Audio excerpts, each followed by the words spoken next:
예, 친절한 대기자 대신 오늘은 친절한 평기자입니다. 정다운 기자 어서 오세요. 안녕하세요. 오늘 가져오신 이야기 보니까 장량감경이라는 말이 보여요. 조금 어려운데 쉽게 예를 들자면 어떤 범죄자가 징역 10년을 받아야 하는데 그걸 판사 재량으로 징역 5년까지 낮춰줄 수도 있다. 뭐 이런 얘기인 거예요.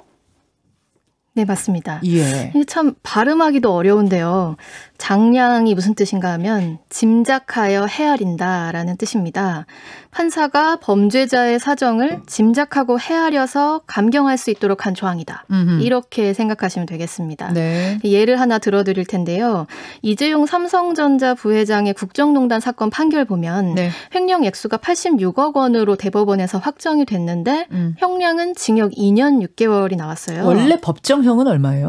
법에는 50억 원이 넘는 횡령 배임은 무기 또는 5년 이상의 징역형에 처하라. 네. 이렇게 나와 있는데 근데 5년의 절반밖에 되지 않는 2년 6개월형을 받았습니다.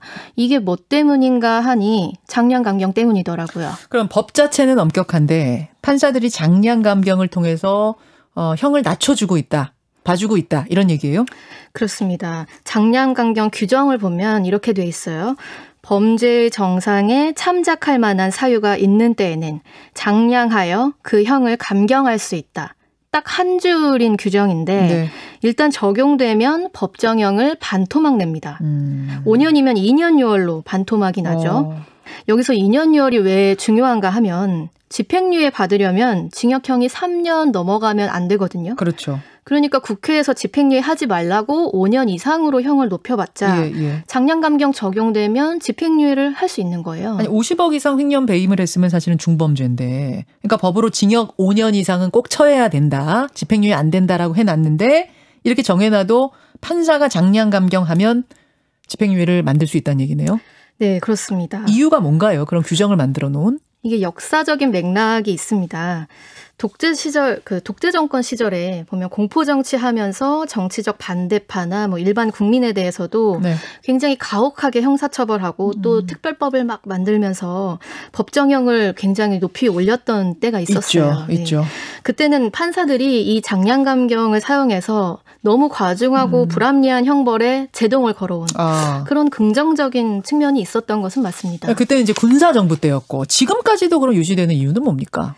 지금도 사실 LH 사태가 최근에 터졌을 때 공무원이 미공개 정보로 투기하면 무기징역하겠다고 법정형 높였잖아요. 예. 또 스쿨존 교통사고 터졌을 때는 민식이법 만들어서 형량을 확 높였습니다. 이렇게 투기한 공무원의 죄질이 지금 살인한 것이랑 버금가는 그런 상황이 발생하다 보니 장량감경으로 균형을 맞춰줄 수밖에 없다. 정말로 불가피하다. 판사들이 이렇게 얘기하고 있습니다. 말하자면 사법부가 입법부를 견제하는 장치로서 장량감경이 있다. 그런 얘기네요. 그렇습니다. 불가피하다면은 그러면은 정말 필요할 때만 쓰면 될 텐데 이런 장량감경 사례가 극히 일부입니까? 아니면 자주 벌어집니까?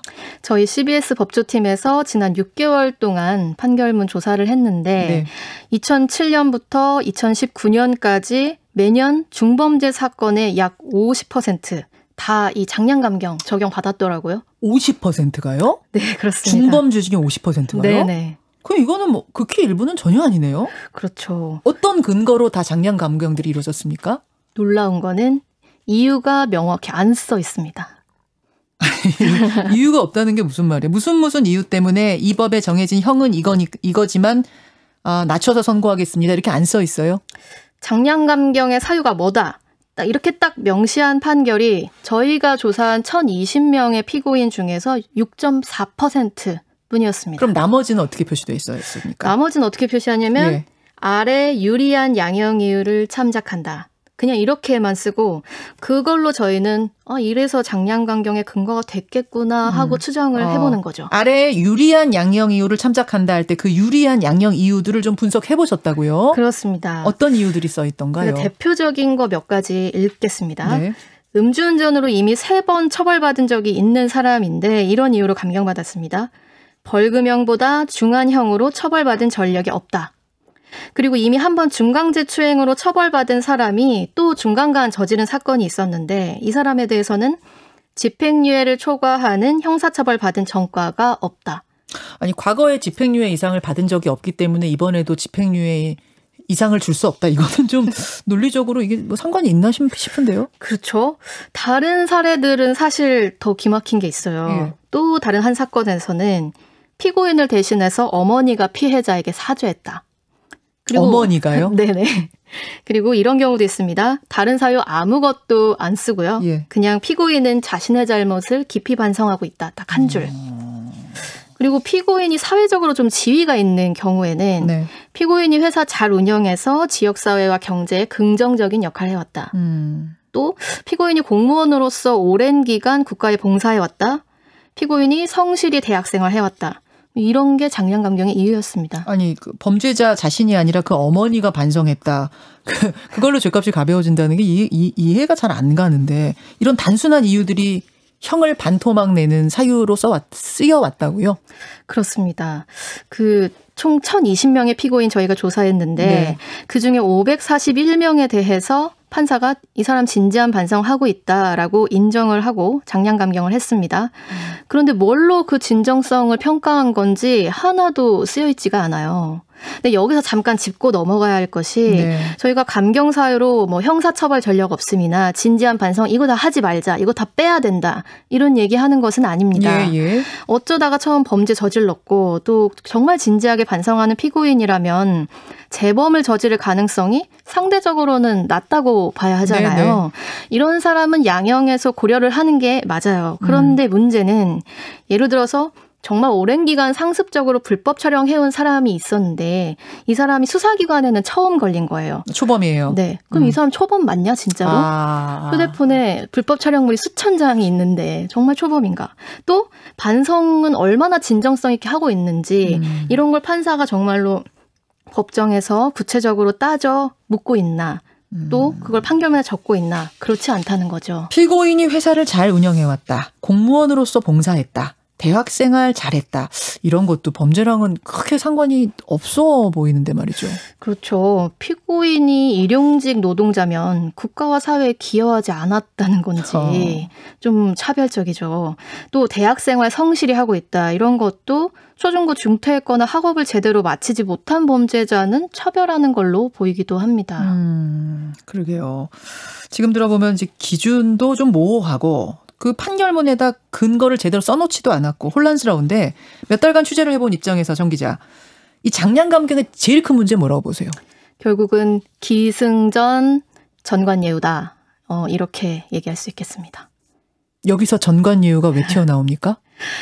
어떻게 이 장량감경이 전관예우, 이 사법 신뢰를 흔드는 문제로 가게 되는 건지는 우리 전문가 설명 한번 들어보시죠. 한국형사법무정책연구원의 승재현 박사입니다. 예. 장량감경이라는 게 판사가 마음에 들면 장량감경을 해주는 거니까, 그러면 나와 친한 사람, 어제 같이 일했던 사람이 맡고 있는 사건이기 때문에 장량감경을 할 수 있는 부분이 열려 있다 보니까 이게 결국 정관과 연결될 수밖에 없는 사건. 그럼 이 사람이 왜 장량감경을 했는지를 좀 구체적으로 설시를 하면 이건 장량감경 해줘도 누가 보더라도 문제가 없구나 적어주면 되는데, 판결문에 사실 그게 판결문에 적힐 이유가 없는 거거든요. 대법원에서도 굳이 적시하지 않아도 된다라고 이야기를 하는 거니까. 이게 완벽히 법관 재량에 맡겨지는 거다 보니까 청탁도 쉽다는 얘기고, 실제로 사유를 잘 쓰지도 않고, 이거 뭐 이렇게 되면 뭐 판사 마음대로 장량감경 해줘도 그냥 땡이네요. 그렇습니다. 그래서 또 저희가 분석을 한 게 장량감경 받은 피고인들의 변호사를 봤어요. 1,020명 중에 511명, 딱 절반이 사선 변호인을 선임했더라고요. 네. 보통 형사사건 착수금이 적어도 수백만 원은 해요. 그래서 전국적으로 이제 전국 법원에서 재판받는 피고인 평균 사선 변호인 선임률 보면 20% 정도밖에 안 됩니다. 보통은 선임 안 하고 나홀로 소송하거나 국선 변호인 쓰거든요. 네네. 근데 이 얘기는 그러면은 사선 변호인 선임했을 경우 장량감경 받을 가능성도 커진다? 뭐 이런 추정이 가능하다는 얘기예요? 네, 그렇게 저희가 추정해 볼 수 있고, 이 통계 냈을 때 검증 같이 해주신 전문가 계신데요. 네. 한번 분석 내용도 들어보겠습니다. 법과 인간행동연구소의 홍성범 전문위원입니다. 특히 단독재판부에서 다뤄진 사건을 보면 국선보다 사선 변호인을 썼을 때 집행유예가 나올 가능성이 높았고, 이는 통계적으로 유의미하게 나타났습니다. 중범죄가 배당되는 합의부에서도 사선 변호인을 쓴 피고인들이 집행유예를 좀 더 많이 받았는데, 아무래도 사안 자체가 중하다 보니까 사선변호인을 쓴다고 해서 단독 사건만큼 집행유예가 많이 나오진 않았습니다. 이 재판받는 피고인들 입장에서 가장 첨예한 게 뭐냐 이랬을 때 감옥에 가느냐 안 가느냐 이거거든요. 예전에는 사법부가 유전무죄, 무전유죄한다고 비판 많이 했는데 네. 이제는 무죄인 걸 유죄로 바꾸거나 무죄인 걸 유죄로 하거나 이런 거는 사실 쉽지 않습니다. 왜냐하면 형사사건 1심 무죄율이 1%가 채 안 되거든요. 기소되면 대부분 유죄 받으니까 이제는 대신 유전집유, 무전실형 이게 키워드가 됐습니다. 돈 있고 지위 있으면 집행유예로 기울고 아니면 비슷한 사안인데도 실형을 살게 되는 거죠. 장량감경에서 시작해서 정관예우 얘기까지 나왔는데 이게 뭐 사법부 신뢰에도 아주 안 좋은 영향을 끼칠 것 같아요. 뭔가 새로운 기준을 만들자, 개정해보자 이런 움직임은 없어요? 2011년에 법무부에서 한번 개정 추진한 적이 있긴 했습니다. 장량감경의 사유를 법에 몇 가지 규정을 해서 판사의 재량을 좀 제한하는 방향으로 하자 이렇게 얘기를 했는데 그때 대법원이 사실상 반대 의견을 냈거든요. 그 이유가 뭐냐면 그렇게 제한하려면 일단 우리 법의 법정형 하한 이거 2배 가까이 먼저 낮춰야 된다. 지금 법정형이 다 너무 높아서 너무 높다. 판사에게 장량감경마저 허용하지 않으면 많은 피고인들이 정말로 큰 피해 본다. 그래서 아직도 그대로군요. 네. 지금 1953년에 우리 형법이 제정된 이후로 지금까지 68년 동안 단 한 번도 개정되지 않고 그대로입니다. 자, 여러분 대법원 양형위원회 아시죠? 거기 이제 김영란 전 대법관이 위원장하고 있는데 정다운 기자가 대법원 양형위원회 입장 또 판사 출신 국회의원들 생각까지 다 취재해서 기획기사를 더 낼 거라고 제가 알고 있습니다. 네, 그것도 맞습니다. 기다리고 있겠습니다. 네. 예. 오늘 잘 몰랐던 문제 잘 캐주셨어요. 정다운 기자 수고하셨습니다. 고맙습니다. 김현정의 뉴스쇼는 청취자 여러분의 참여로 이루어집니다. 트위터, 페이스북, 레인보우 게시판 그리고 단문 50원, 장문 100원의 유료 문자 샵 1212, 우물정 1212 통해 참여하실 수 있습니다. 김현정의 뉴스쇼 여러분과 함께 만듭니다.